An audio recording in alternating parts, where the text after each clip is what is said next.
आइए हम लोग एक क्लास 11 यूनिट्स एंड मेजरमेंट्स के बारे में स्टडी करेंगे। राइट, यूनिट्स एंड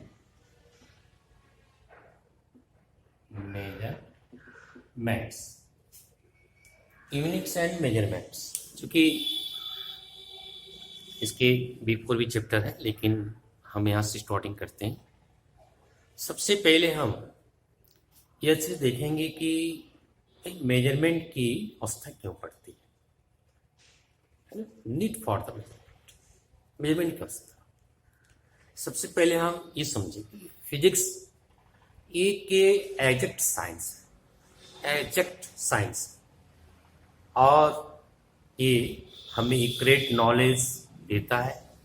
इसके बारे में नेचुरल एंड नेचुरल फिनोमेनन के बारे में हमें ये एक्यूरेट नॉलेज देता है।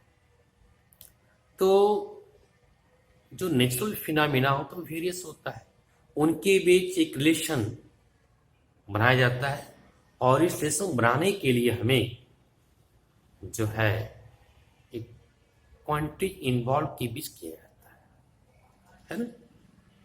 That is physics is an exact science which gives an accurate knowledge about the nature and the nature. Right, अब आगे बढ़ते हैं। ये मैंने अवस्था समझा कि ये नीड फॉर। अब आगे हम बढ़ते हैं फिजिकल क्वांटिटीज के बारे में। एक्चुअली फिजिकल क्वांटिटीज में हम लोग physical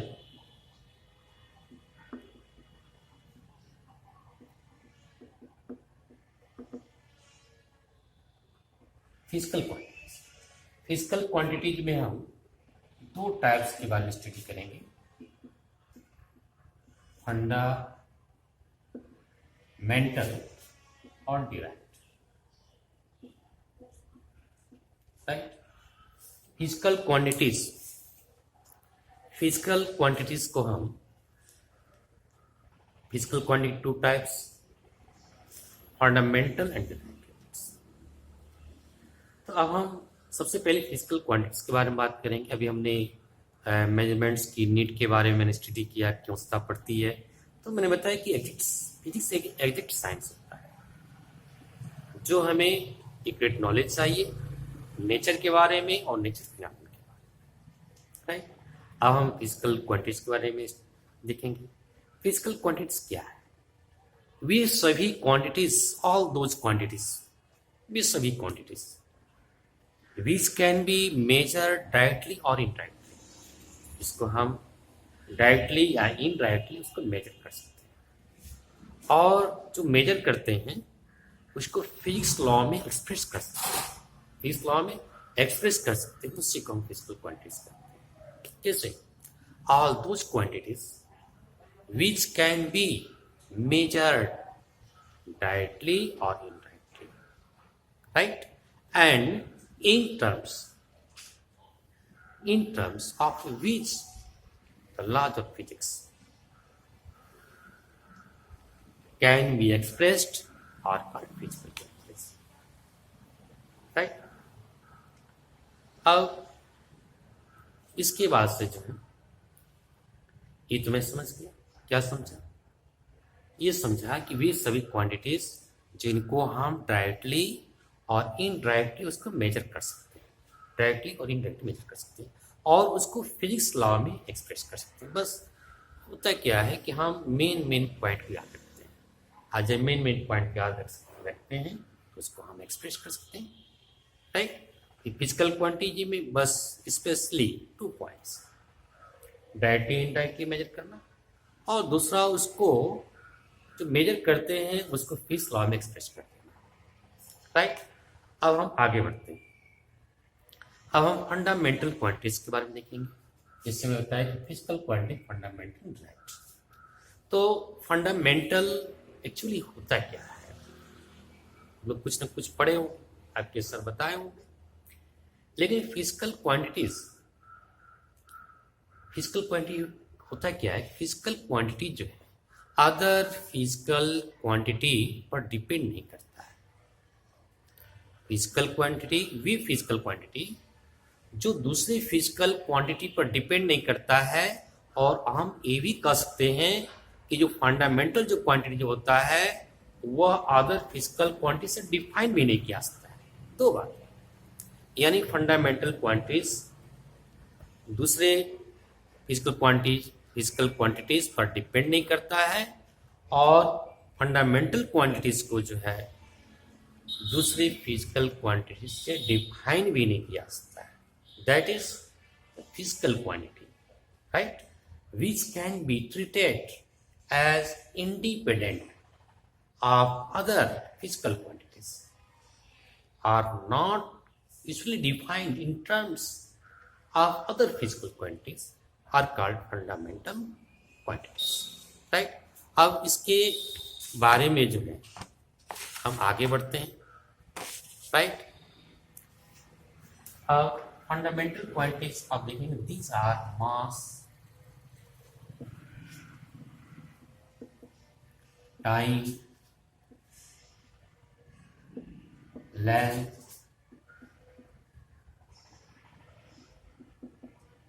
temperature,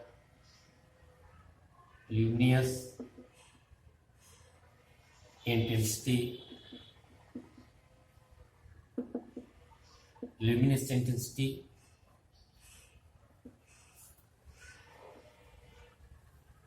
electric current,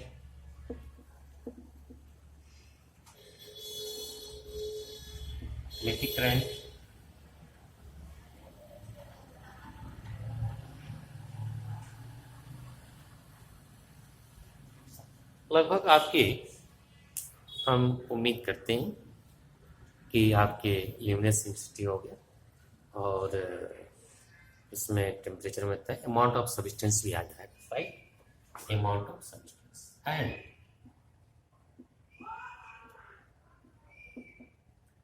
amount of substance, right. ये जो है mass, time, length, temperature, luminous intensity, electric current and amount of substance, ये आपके जो है फंडामेंटल क्वांटिटीज। अब थोड़ा सा हम बात करते हैं, जैसे मास है, मास को हम टाइम लेंथ से इसको डिस्क्राइब नहीं कर सकते, एक्सप्रेस नहीं कर सकते। टाइम को अगर कहें कि नहीं मास से हम डिफाइन करें, इम्पॉसिबल, लेंथ से डिफाइन इम्पॉसिबल।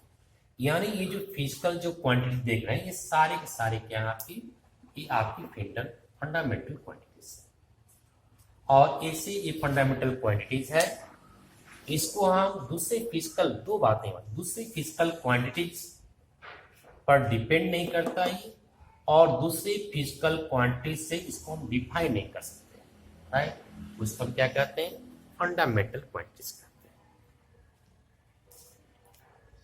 तो इसके बाद से ड्राइव्ड क्वांटिटीज, ड्राइव्ड इसका नाम है, हिंदी आप करें डिराइव को, व्युत्पन्न। व्युत्पन्न मीन्स ये व्युत्पन्न किया गया है किसी से, यानी वी फिजिकल क्वांटिटीज जो दूसरी फिजिकल क्वांटिटीज से, जिसको जो है ड्राइव किया गया है, उसको व्युत्पन्न किया गया, उसको हम ड्राइव्ड क्वांटिटीज कहते हैं। That is the physical quantities, the physical quantities which defining operations are based on other physical quantities are called derived quantities. For example, acceleration, yeah, that is force. Force is derived units. क्यों? अब हम चलते हैं, आगे बढ़ते हैं। Force, तो force equal to mass into acceleration, mass into acceleration। हो, तो यहां आप देख रहे हैं कि फोर्स जो है वह मास और एक्सलेशन से इसको डिराइव किया गया है, इन दोनों से मिला के फोर्स बनाया गया है। फिर हम एक्सलेशन की बात कर लें। एक्सलेशन तो यहां आपका वेलोसिटी बाई टाइम, यानी जो एक्सलेशन आप देख रहे हैं वेलोसिटी और टाइम से इसको ड्राइव किया गया है। अब वेलोसिटी ले लें, velocity equal to displacement by time. तो आप ये देख रहे हैं कि जैसे फोर्स हो गया आपका ड्राइव्ड क्वांटिटीज है, क्योंकि मास एक्सलेशन से मिलकर से ड्राइव किया गया है। एक्सलेशन ले लीजिए वेलोसिटी बाय टाइम, ये वेलोसिटी और टाइम से एक्सलेशन को ड्राइव किया गया है, और जो वेलोसिटी डिस्प्लेसमेंट टाइम से किया गया है। तो इट इज क्लियरली, यह क्लियरली है राइट कि the physical quantities whose defining operations are based on other physical quantities are called derived quantities। अब इसकी बात हम मेजरमेंट के प्रोसेस के बारे में स्टडी करेंगे। मेजरमेंट प्रोसेस के बारे में, मेजरमेंट कैसे किया जाता है। तो एक हम एग्जांपल लेते हैं, जैसे ये एक मीटर स्केल है, ये मीटर स्केल 1 मीटर का है, और इस ब्लैक बोर्ड को हमें इसको मेजरिंग करना है।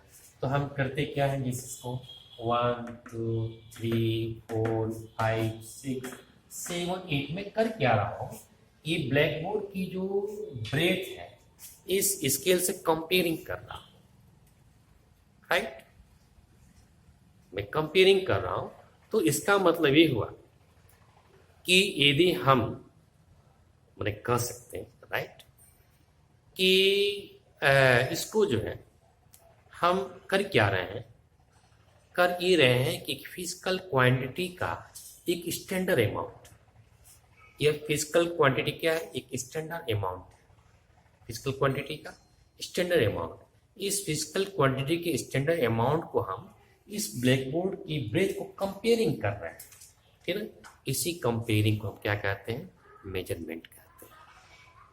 पहले समझे, तो यानी एक फिजिकल क्वांटिटी के स्टैंडर्ड अमाउंट को किसी सेम काइंड, अब ऐसा नहीं कि यदि कह दिया जाए कि चलिए इस ब्लैक बोर्ड के ब्रेथ को मेजरिंग कीजिए, तो आपने क्या किया कि मास किलोग्राम ले लिया, किलोग्राम से मेजरिंग कर सकते हैं, इसलिए सेम काइंड होना चाहिए, राइट, सेम काइंड। तो फिजिकल क्वांटिटी के स्टैंडर्ड, फिजिकल क्वांटिटी के हमें कह सकते हैं कि स्टैंडर्ड अमाउंट से सेम काइंड की फिजिकल क्वांटिटीज को मेजरिंग करना ही मेजरमेंट कहलाता है, राइट। यानी the measurement of a physical quantity, the measurement of a physical quantity is the process of comparing quantity with a standard amount of physical quantity of the same kind। यानी physical quantity के standard amount को हम same kind की physical quantity से उसको comparing करते हैं, और कंपेयरिंग करना ही आपका मेजरमेंट का, राइट। अब मेजरमेंट करते हैं तो वहां दो बातें आवश्यक। अब जैसे यूनिट बात आ गई, यूनिट तो फंडामेंटल क्वांटिटीज के जो यूनिट होते हैं उसको फंडामेंटल यूनिट कहते हैं।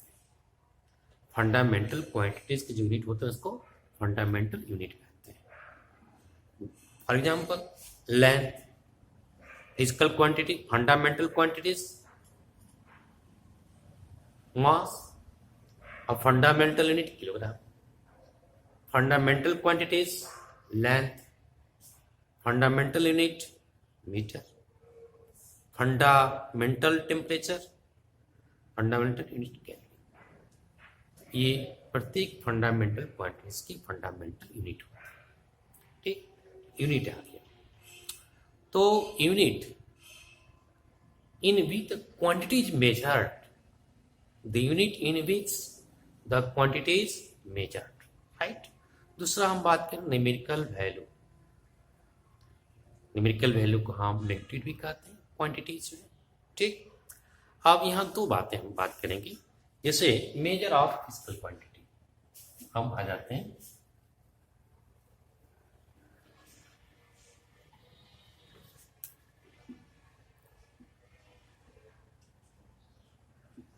Measure of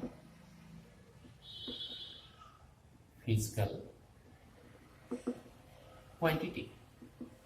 measure of physical quantity, आप इसको समझ रहे होंगे। तो मेजर ऑफ फिजिकल क्वांटिटी जो है समझ रहे होंगे, इसको हम तो इसको बनाने के लिए दो चीज से मल्टीप्लाई करें। एक numerical value of the physical quantity, numerical value of the physical quantity, और एक हम size of the unit, right. Numerical value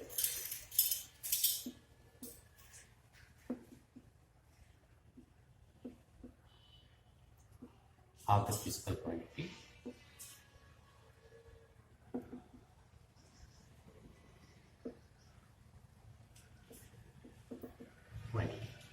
a size of the unit,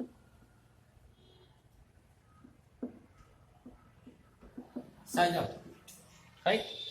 तो आप हम ये यहाँ क्या देख रहे हैं कि फिजिकल क्वांटिटी मेजर करना हो तो इसमें टू इसके components, first components numerical value और दूसरा component size of the unit, right. अगर हम फिजिकल क्वांटिटी को हम क्यू मान लेते हैं और न्यूमेरिकल वैल्यू की स्मॉल लेटर एन और साइज ऑफ यूनिट की यू मान, क्यू इक्वल टू एन क्या हो जाएगा आपका एन, राइट।